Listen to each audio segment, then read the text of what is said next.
Então, vamos falar da epidemiologia e vamos falar da obesidade infantil, que nada mais é, né, do que um contexto importante em toda essa discussão, tá? É muito possível que nossos pacientes obesos tenham começado aqui, tá? Já na vida intrauterina, ou pacientes que ao longo da infância e da adolescência foram adquirindo peso. Então, quando eu falo de obesidade infantil, eu não estou falando apenas de crianças, né? Eu estou falando da obesidade também intrauterina, que vai levar a criança e o adolescente a se tornarem, quem sabe, um adulto obeso, tá?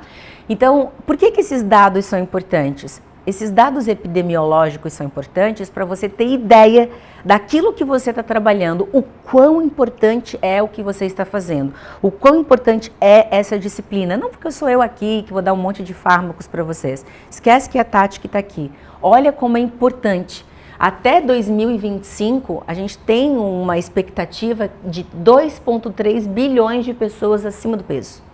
Nós estamos num planeta com 8 bilhões de pessoas, 8 bilhões. Destas, 2 bilhões e um pouquinho já estarão acima do peso, com uma grande chance de quem está acima do peso, ou vai emagrecer, ou vai pular para a obesidade. É muito mais fácil pular para a obesidade, né? Nós temos aqui no Brasil 700 milhões de pessoas com obesidade, tá? Nós estamos falando de um IMC acima ou igual a 30. Tivemos 72% de aumento no Brasil nos últimos 13 anos, então vamos botar uma década aí, né? Quase 70% de aumento, as pessoas estão se tornando mais obesas, né? Saindo de 11,8 para 20,3 em 2019, que a gente teve um salto maior disso, tá? De novo, eu olho aqui para as nossas crianças, nós estamos com quase 13% de crianças entre 5 e 9 anos no Brasil com obesidade e estamos com 7%, não é 70%, tá? 7% de adolescentes entre 12 e 17 anos em obesidade. Então, se nós temos essa população em obesidade, nós vamos ter daqui a pouco adultos em obesidade. Então, a gente tem um problema epidemiológico aqui que vai se refletir aqui. E a gente sabe que a obesidade mata. E talvez a criança e o adolescente, porque já estão em obesidade em mais tempo, né? Quem sabe morram mais cedo, em função de ficarem muito tempo com alterações fisiopatológicas. Então é comum você pegar uma pessoa com 40 e tantos, 50 e tantos anos, morta, por causa da obesidade, tá? Excesso de peso, né? Entre os homens e mulheres aqui no Brasil, os homens têm mais excesso de peso do que as mulheres, mas em relação à obesidade, as mulheres têm mais obesidade do que os homens. E aí eu peguei um dado, nós estamos no Rio de Janeiro, eu peguei um dado do Vigitel, que nós temos no Rio de Janeiro 23,1% de mulheres em obesidade, comparado a 20,1% de homens em obesidade. Isso em adultos? Isso em adultos. Agora, mas a gente tem que somar adultos com as crianças e os adolescentes. Exatamente. E daí na mulher aqui, o que a gente tem, né? A gravidez, a menopausa, que tudo influencia. O homem não vai passar por isso, né? Mas nós mulheres temos todas essas variações hormonais que também contribuem. Mas só para vocês verem, é um nicho de trabalho muito grande para você se especializar dentro da medicina esportiva, da endocrinologia, enfim, né? Independente da nutrologia, você tem como se especializar em obesidade, tá? Então, as causas da obesidade infantil, né? Nós temos causas que são chamadas de causas hormonais, como hipotiroidismo, hipercortisolismo, a hiperinsulinemia primária, né? O pseudo-hipoparatiroidismo, as alterações hipotalâmicas adquiridas, e nós temos as síndromes genéticas, tá? A Turner é uma bem conhecida, então nós temos essas possibilidades aqui de causa de obesidade infantil, tá? Então, hoje a gente já entende que o controle da obesidade infantil é a prevenção, né? A chance, então, de um indivíduo se tornar obeso na vida adulta, ela é influenciada pelo fato de ter sido uma criança obesa, quanto por ter pelo menos um dos pais obesos, tá? Então, aqui dos pais obesos, um dos pais obeso, tá certo? Tá certinho, então, aqui, o plural. Então, a gente tem uma criança que vai ter uma chance lá na vida adulta de se tornar obesa, né? Também porque a genética materna, na verdade, está influenciando. Hoje o pai influencia, o espermatozoide influencia, né, na saúde do filho, da filha. Então, meninas e meninos, escolham muito bem com quem vocês vão ter filhos, né? Por exemplo, um risco de ser um adulto obeso de 21 aos 30 anos varia de 8%, né? Para pessoas que foram obesas entre o primeiro e o segundo ano de idade, mas têm pais magros, em contraponto a 79% para aqueles que foram obesas dos 10 aos 14 anos e tem pelo menos um dos pais obesos, tá? Então eu tenho crianças entre 1 e 2 anos de idade, obesas, mas os pais estão magros, né? Tudo bem, mas eu tenho 79% de chances para aquelas que foram obesas dos 10 aos 14 anos e que tem pelo menos um dos pais obesos, tá? Então, parece que nessa idade aqui também é muito importante saber do peso, né, desse adolescente e saber também como é o histórico desses pais, tá? No caso de crianças que se tornam obesas a partir do 6º ano de vida, há uma chance maior que 50% se tornem adultos obesos. Então, de tudo que eu estou falando para vocês, isso é importante aqui, ó. No caso de crianças que se tornam obesas a partir de 6 anos, há uma chance que metade delas se tornem obesas ao se tornarem adultas. Então, o que a gente tem dentro da obesidade infantil? A gente tem o ambiente, a gente tem questões relacionadas com a diminuição da duração do sono, né? A gente tem o tempo de tela influenciando hoje as crianças diante de um computador, diante de um videogame, isso para adultos também, né? A gente está falando da criança, mas isso também, né?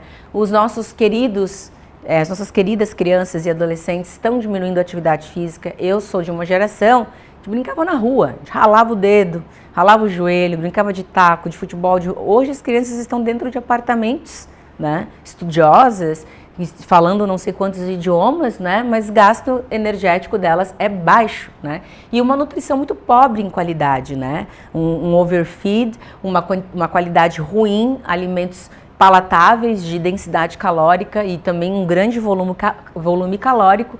Então a gente acaba trazendo, né, essas setas todas aqui para essa confluência, tá? E os fatores maternos e pré-natais que são importantes, né? A obesidade da própria mãe, então tem uma questão epigenética aqui também envolvida, né? As questões de pré-eclâmpsia, já se sabe também, né, o tipo de cirurgia que a mãe faz no parto, né? Ou na verdade como a mãe ganha esse bebê, né? E outros fatores como genéticos e também a questão da obesidade parental e também questões educacionais. Aqui é só um panorama muito pequeno de que uma criança pode sofrer em função de influências, tá?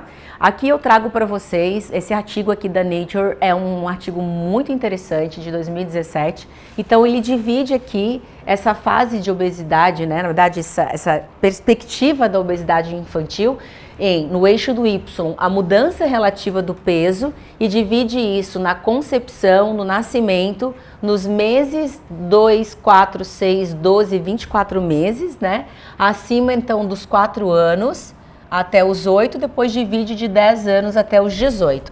Então, o que a gente tem aqui? A gente tem um período primário crítico, tá? Depois a gente tem um período secundário crítico e aqui a gente tem um período crítico terciário. Então, em cada faixa de idade, a gente tem uma questão crítica em relação a este desenvolvimento, tá? Então, aqui nós temos na concepção um IMC da mãe, né, alto.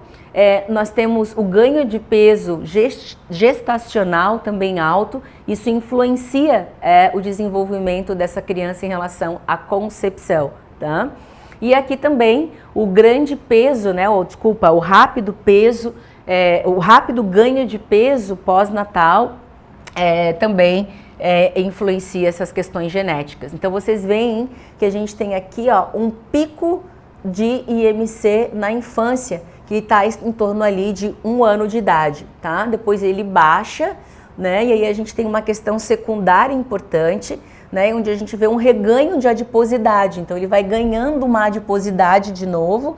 Então a criança, ela tem um peso aqui, né? Um aninho. Depois ela vai diminuindo e depois ela aumenta, né? Que é um fator crítico secundário importante, que é esse reganho, né, precoce da adiposidade, que pode acontecer entre 4 e 8 anos. E olha que importante aqui, né? 10 anos, como a gente estava falando aqui, a questão já da maturação sexual, que começa a desenvolver os seios, começa a vir mais estrogênio para as meninas, testosterona para os meninos, né? E aí a gente começa o desenvolvimento sexual secundário, o terceiro período crítico, onde a gente tem o desenvolvimento puberal precoce.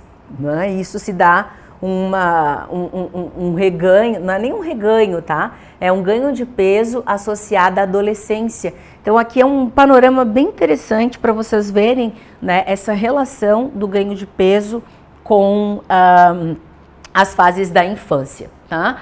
E aquilo que nós estávamos falando, né, que a obesidade infantil, ela tem fatores de influência que são controláveis e fatores que são relacionados na saúde, tá? Então, obesidade infantil, nós temos os fatores de influência, né? A inatividade física, os hábitos dietéticos, os comportamentos sedentários, o status socioeconômico, a duração de sono, né? Isso é muito importante, não é só a duração, mas é a qualidade desse sono, né? O ambiente obesogênico, as estratégias de marketing para alimentos e bebidas, né, com alta densidade calórica. E os efeitos, né, dessa obesidade infantil, doenças cardiovasculares, tolerância à glicose comprometida, diabetes mellitus do tipo 2, problemas psicossociais, aqui estigmação, né, grande desse problema, né, cânceres e também problemas ortopédicos, como a gente estava vendo ali a Ana falar, né, isso é muito importante. Mas tem muitas outras coisas que a gente poderia condensar aqui nessa imagem, tá? Bom, e aí de novo eu volto e falo para vocês, a prevenção é a nossa principal arma.